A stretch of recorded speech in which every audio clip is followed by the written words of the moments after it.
ಅಚಲ ಸಂಕಲ್ಪ ಈ ಮೂರು ಗುಣಗಳ ಸಮನ್ವಯ ಎನ್ನಬಹುದಾದ ಶಿರ್ವದ ಯುವಕ ಪ್ರಜ್ವಲ್ ಶೆಣೈ ಮತ್ತೊಮ್ಮೆ ಗಮನ ಸೆಳೆದಿದ್ದಾರೆ. ದೂರ ಪ್ರಯಾಣದ ಬೈಕ್ ಎಂದಾಗ ನಿಮ್ಮ ಕಲ್ಪನೆಗಳಲ್ಲಿ ಹೊಸ ಮಾದರಿ ಅತ್ಯಾಧುನಿಕ ತಂತ್ರಜ್ಞಾನ ಬೈಕ್ಗಳು ಕಣ್ಣು ಮುಂದೆ ಬರ್ತದೆ. ಆದರೆ ಈತ 26 ವರ್ಷ ಹಳೆಯ ಹೀರೋ ಹೋಂಡಾ ಸ್ಪ್ಲೆಂಡರ್ ಬೈಕ್ನಲ್ಲಿ ದೇಶದ ವಿವಿಧ ಭಾಗಗಳನ್ನು ಸುತ್ತಿ ಇದೀಗ ಏಕಾಂಗಿಯಾಗಿ ನೇಪಾಳ ಪ್ರವಾಸ ಮುಗಿಸಿ ಯಶಸ್ವಿಯಾಗಿ ಮರಳಿದ್ದಾರೆ. ಹೌದು, ಪ್ರಸ್ತುತ ಮಂಗಳೂರಿನಲ್ಲಿ ಹೋಟೆಲ್ ಮ್ಯಾನೇಜ್ಮೆಂಟ್ ಮತ್ತು ಟೂರಿಸಂ ವ್ಯಾಸಂಗ ಮಾಡುತ್ತಿರುವ ಪ್ರಜ್ವಲ್ ಮಾರ್ಚ್ 10ರಂದು ಶಿರ್ವದಿಂದ ಪ್ರಯಾಣ ಆರಂಭಿಸಿ ಸುಮಾರು 5,500 ಕಿಲೋಮೀಟರ್ ದೂರವನ್ನು ಸಾಗಿ ಮಾರ್ಚ್ 30ರಂದು ಸುರಕ್ಷಿತವಾಗಿ ಊರಿಗೆ ತಲುಪಿದ್ದಾರೆ.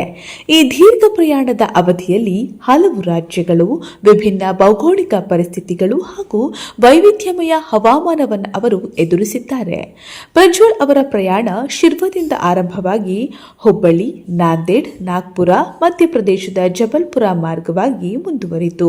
ಈ ಸಂದರ್ಭದಲ್ಲಿ ಅವರು ಅಯೋಧ್ಯ ರಾಮ ಮಂದಿರದ ದರ್ಶನ ಪಡೆದು ಅಲ್ಲಿಂದ ಸನೋಲಿ ಗಡಿ ದಾಟಿ ನೇಪಾಳ ಪ್ರವೇಶಿಸಿದ್ದಾರೆ.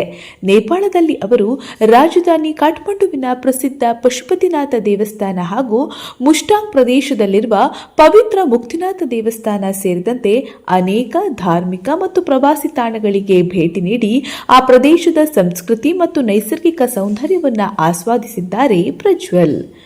ನಾನು ಮೊನ್ನೆ ಮಾರ್ಚ್ 10ನೇ ತಾರೀಕು ಉಡುಪಿ ಶಕ್ತಿ ಶೋರೂಮಿಂದ ನೇಪಾಳಕ್ಕೆ ನಾನು ಬೈಕ್ ರೈಡ್ ಸ್ಟಾರ್ಟ್ ಮಾಡಿದ್ದೇನೆ. ಈವರೆಗೆ ನಾನು ಸುಮಾರು 5,500ಕ್ಕೂ ಹೆಚ್ಚು ಕಿಲೋಮೀಟರ್ಗಳನ್ನು ಕ್ರಮಿಸಿ ಹಿಂದಿರುತ್ತೇನೆ. ಕರ್ನಾಟಕದಿಂದ ಮಹಾರಾಷ್ಟ್ರದಿಂದ ಮಧ್ಯಪ್ರದೇಶ, ಉತ್ತರ ಪ್ರದೇಶ ಮಾರ್ಗವಾಗಿ ನಾನು ನೇಪಾಳಕ್ಕೆ ತಲುಪಿದ್ದೇನೆ. ಇಲ್ಲಿ ಹೋಗುವ ದಾರಿಯಲ್ಲಿ ನಾನು ಅಯೋಧ್ಯೆ ರಾಮ ಮಂದಿರಕ್ಕೂ ಮತ್ತೆ ನೇಪಾಳದಲ್ಲಿರುವ ಕಾಠ್ಮಂಡು ಪಶುಪತಿನಾಥ್ ಮಂದಿರಕ್ಕೂ ಮತ್ತೆ ಮುಷ್ಟಾಂಗ್ ರೀಜನ್ ಅಲ್ಲಿರುವ ಮುಕ್ತಿನಾಥ್ ದೇವಸ್ಥಾನಕ್ಕೂ ನಾನು ಭೇಟಿ ನೀಡಿದ್ದೇನೆ. ಮತ್ತೆ ಈ ಒಂದು ಪೂರ್ತಿ ರೈಡ್ ಕೇವಲ 20 ದಿನಗಳಲ್ಲಿ ನಾನೊಂದು ಏನು ಗಾಡಿ ಆಗಲಿ ನನ್ನ ಹೆಲ್ತ್ ಆಗಲಿ ಏನೂ ತೊಂದರೆವಿಲ್ಲದೆ ನಾನು ಸೇಫ್ ಆಗಿ ಇಲ್ಲಿ ಇವತ್ತು ಉಡುಪಿ ರೀಚ್ ಆಗಿದ್ದೇನೆ. ಪ್ರಯಾಣದುದ್ದಕ್ಕೂ ತನ್ನ ಬೈಕ್ ಮೇಲೆ ಕನ್ನಡದ ಬಾವುಟ ಹಾರಿಸಿ ಕನ್ನಡಾಭಿಮಾನ ಮೆರೆದಿರುವುದು ಪ್ರಜ್ವಲ್ ಅವರ ಸಾಹಸದ ವಿಶೇಷತೆ. ಈ ಮೂಲಕ ಅವರು ಎಲ್ಲೆಡೆ ಕನ್ನಡದ ಹೆಸರನ್ನ ಹರಡಿದ್ದಾರೆ. ನೇಪಾಳದಲ್ಲಿಯೂ ಕನ್ನಡ ಬಾವುಟ ಕಂಡು ಅಲ್ಲಿನ ಜನರು ಆಶ್ಚರ್ಯ ವ್ಯಕ್ತಪಡಿಸಿದ್ದು, ಬೆಂಗಳೂರಿನಲ್ಲಿ ಕೆಲಸ ಮಾಡಿದ್ದ ನೇಪಾಳಿ ವ್ಯಕ್ತಿಯೊಬ್ಬರು ಹಾಗೂ ಸ್ಥಳೀಯ ಉದ್ಯಮಿಯೊಬ್ಬರು ಅವರನ್ನ ಆತ್ಮೀಯವಾಗಿ ಬರಮಾಡಿಕೊಂಡಿದ್ದಾರೆ. ಇನ್ನು ಪ್ರಯಾಣದಲ್ಲಿ ಪ್ರಜ್ವಲ್ ವಿಭಿನ್ನ ಹವಾಮಾನ ಪರಿಸ್ಥಿತಿಗಳನ್ನು ಎದುರಿಸಿದ್ದಾರೆ. ಮಧ್ಯಪ್ರದೇಶದಲ್ಲಿ 40 ಡಿಗ್ರಿಗೂ ಅಧಿಕ ಉಷ್ಣಾಂಶವಿದ್ದರೆ ನೇಪಾಳದ ಮುಕ್ತಿನಾಥ ಪ್ರದೇಶದಲ್ಲಿ -7 ಡಿಗ್ರಿ ತಾಪಮಾನದಲ್ಲಿ ಸಂಚರಿಸುವುದು ದೊಡ್ಡ ಸವಾಲಾಗಿತ್ತು. ಆದರೂ ಈ ಎಲ್ಲ ಅಡೆತಡೆಗಳನ್ನು ಧೈರ್ಯದಿಂದ ಎದುರಿಸಿ ಪ್ರಯಾಣವನ್ನು ಯಶಸ್ವಿಯಾಗಿ ಪೂರ್ಣಗೊಳಿಸಿದ್ದಾರೆ.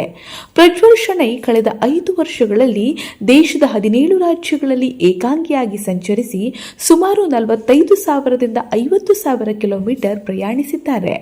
ಅವರ ಸಾಹಸ ಪಯಣಗಳು ಯುವ ಜನತೆಗೆ ಪ್ರೇರಣೆಯಾಗಿದೆ. ಈ ಹಿಂದೆ 2024ರ ಜೂನ್ನಲ್ಲಿ ತಮ್ಮ ತಂದೆ ರಾಜೇಂದ್ರ ಶೆಣೈ ಅವರೊಂದಿಗೆ ಜಮ್ಮು ಕಾಶ್ಮೀರದ 17,982 ಅಡಿ ಎತ್ತರದ ಕಾದ್ರುಂಗ್ಲಾ ಪಾಸ್ ತಲುಪಿ ಕನ್ನಡದ ಬಾವುಟ ಹಾರಿಸುವ ಮೂಲಕ ವಿಶೇಷ ಸಾಧನೆ ಮಾಡಿದ್ದರು. ಪ್ರಜ್ವಲ್ ಅವರ ಈ ಸಾಹಸ ಸಾಧನೆಗೆ ಹೀರೋ ಮೋಟೋಕಾರ್ಪ್ ಸಂಸ್ಥೆಯು ಮೆಚ್ಚುಗೆ ವ್ಯಕ್ತಪಡಿಸಿ ಸಂಸ್ಥಾಪಕ ಡಾಕ್ಟರ್ ಬ್ರಿಜ್ ಮೋಹನ್ ಲಾಲ್ ಮುಂಜಾಲ್ ಅವರ 101ನೇ ಜನ್ಮದಿನದ ಅಂಗವಾಗಿ ಹೀರೋ ಸೆಂಟಿನಿಯಲ್ ವಿಶೇಷ ಬೈಕ್ ನೀಡಿ ಗೌರವಿಸಿತ್ತು. ಪ್ರಜ್ವಲಿಗೆ ಕೂಡ ಒಂದು ಸೋಲೋ ಆಗಿ ಮಾಡಬೇಕು ಹೇಳಿ ಒಂದು ಆಸೆ ಇತ್ತು, ಇಂಟರ್ನ್ಯಾಷನಲ್ ಟೂರ್ ಮಾಡಬೇಕು ಹೇಳಿ. ಹಾಗೆ ಅವ ಕೂಡ ಹೋಗಿ ಬಂದಿದ್ದಾನೆ ಆರಾಮದಾಯಕವಾಗಿ. ಪ್ರತಿಯೊಂದು ಸಲ ಹೋಗುವಾಗ ನಾನು ಮತ್ತೆ ಒಟ್ಟು ಹೋಗೋದಿತ್ತು. ಈ ಸಲ ನನಗೆ ಹೋಗ್ಲಿಕ್ಕೆ ಆಗಲಿಲ್ಲ.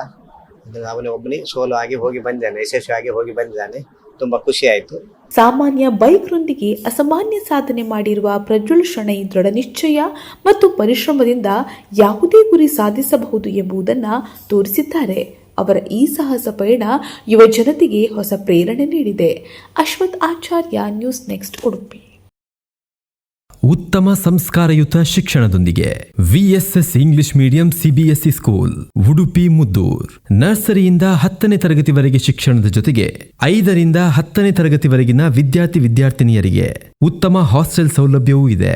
ನಿಮ್ಮ ಮಕ್ಕಳ ಪ್ರವೇಶಾತಿಗಾಗಿ ಈ ಸಂಖ್ಯೆಗೆ ಕರೆ ಮಾಡಿ.